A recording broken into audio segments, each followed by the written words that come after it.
Nepal versus West Indies एक बहुत strong team Nepal आती है और उसके बाद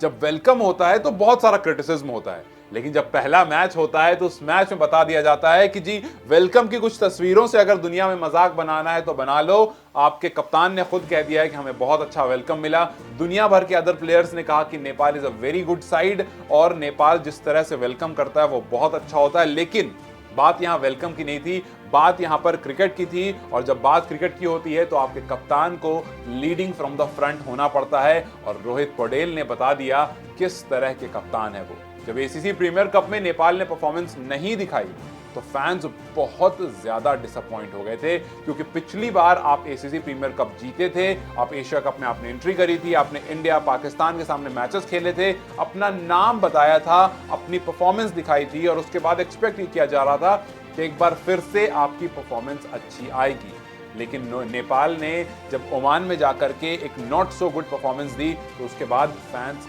काफी निराश हो गए। सिर्फ इसलिए नहीं कि आपने परफॉर्मेंस अच्छी नहीं दी, इसलिए कि आप एशिया कप में नहीं आ पाए, इसलिए कि आप इमर्जिंग एशिया कप में नहीं आ पाए, लेकिन उसके बाद ये वेस्ट इंडीज सीरीज को कहा जा रहा था कि एक बार फिर से वेस्ट इंडीज जो है वो एक्सपोज कर देगी नेपाल को। लेकिन रोहित पौडेल के इरादे कुछ अलग थे,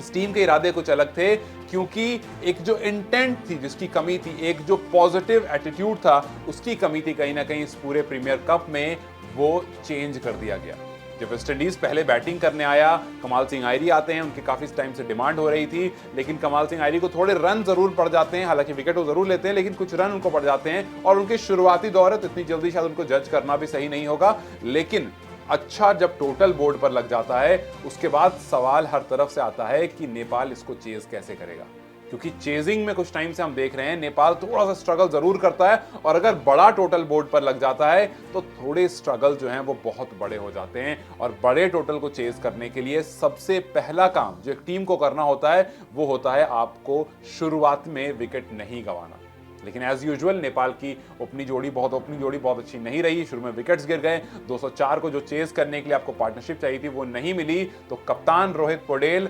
सामने से आते हैं, लीड करते हैं, सेंचुरी लगाते हैं और सबको बता देते हैं कि जो हुआ वो पास्ट में था, लेकिन ये टीम आने वाले वर्ल्ड कप में अगर आपको किसी टीम के सामने सरप्राइज परफॉर्मेंस करते हुए दिखे तो आप सरप्राइज मत होना, क्योंकि इस टीम के अंदर जो स्ट्रेंथ है वो अनबिलीवेबल है। आप सोचो, जब आज आपने आसिफ को नहीं खिलाया, आज आपके पास सोमपाल कामी नहीं थे, आज आपके पास करण केसी नहीं थे, मतलब आप फुल स्ट्रेंथ के साथ नहीं खेल रहे थे, लेकिन उसके बावजूद आपने वेस्ट इंडीज ए की उस टीम को जिसमें से प्लेयर्स पिक होकर आपको वर्ल्ड कप में दिखेंगे, जो एक स्ट्रॉन्ग टीम है, उसको अपने घर पर एक बड़ा टोटल चेज करके हरा दिया। ये दिखाता है कि कभी कभी हार जरूरी होती है, क्योंकि जब आप हारते हो, जब आप एक स्टेप पीछे आते हो और देखते हो कि यार क्या क्या गलतियां हुई थी, तो आपको दिखता है कि मैचेस में कहां कहां मिस्टेक हुई, तो आपको दिखता है कि किस तरह से रोहित पौडेल प्रेशर की वजह से परफॉर्म नहीं कर पा रहे थे। जब शुरुआती विकेट गिर जा रही थी तो उन अपने मैचेस को, अपने गेम स्टाइल को वो चेंज कर रहे थे और ज्यादा डिफेंसिव हो जा रहे थे, जिसके बाद वो उस मैच को चेंज नहीं कर पा रहे थे, उस मैच को वो पॉजिटिव अप्रोच उसमें नहीं डाल पा रहे थे। लेकिन आज जिस तरह से मैच खेला गया, जिस तरह से ये इनिंग बिल्डअप की गई, वो दिखाता है कि रोहित पौडेल पहले से प्लान करके आए थे कि कोई बात नहीं, एक ही विकेट तो गिरी है ना, कोई बात नहीं, यहां से मैं संभाल लूंगा। और उन्होंने सिर्फ संभाला नहीं, उन्होंने अटैक करके संभाला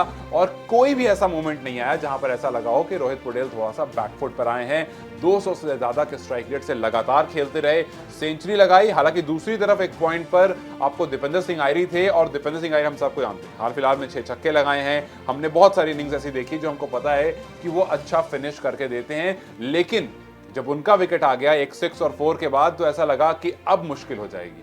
लेकिन उसके बाद दीपेंद्र सिंह आयरी के जाने के बाद रोहित पौडेल ने कहा कि कोई बात नहीं, जिम्मेदारी मेरी है, उसको कंटिन्यू करा, अपनी सेंचुरी लगाई और बस फिनिश नहीं कर पाए। लेकिन एक फिनिशर जब गुलशन है तो फिर फिक्र की क्या बात, गुलशन आए और एज यूजुअल 2 बाउंड्री लगा करके मैच को फिनिश करा और एक बार फिर से बता दिया कि जस्ट बिकॉज हमारा एक टूर्नामेंट खराब गया है, ये साइड की जो हाइप थी ना वो बिल्कुल सही थी।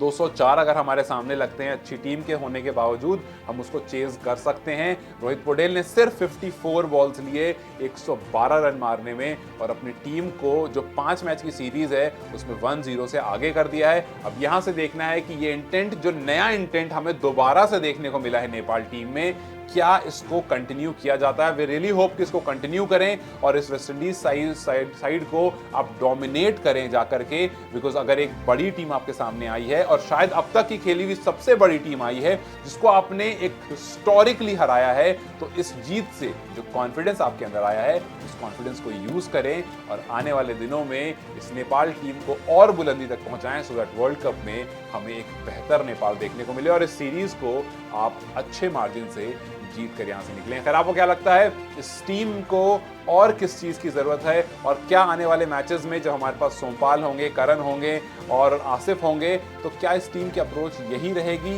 या यही रहनी चाहिए? क्योंकि हमारे हिसाब से अप्रोच यही रहनी चाहिए और यही अप्रोच है जो आपको विक्ट्रीज दिला सकती है। आज का मैच कैसा लगा आपको, रोहित पटेल की पारी कैसी लगी, जो कमेंट सेक्शन में जरूर बताएं। इस वीडियो को लाइक और शेयर जरूर करें और जाते जाते पेज को फॉलो कर दिया।